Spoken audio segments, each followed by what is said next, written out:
দিয়ে এরকম প্রেস করতে হবে, হাত এরকম ভাঙলে হবে না, তাহলে চাপ পড়বে না।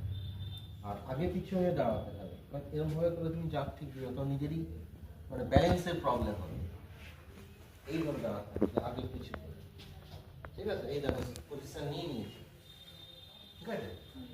1 2 3 4 5 6 7 8 9 10 স্পিডটা দেখে নাও সবাই। 4 5 6 7 8 9 10 1 2 3 4 5 6 7 8 9 10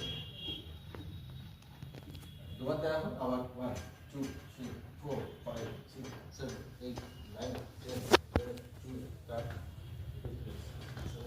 13 1 2 3 4 5 6 7 8 9 10। আর যদি ওটা তুলো, যদি ওটা না থাকে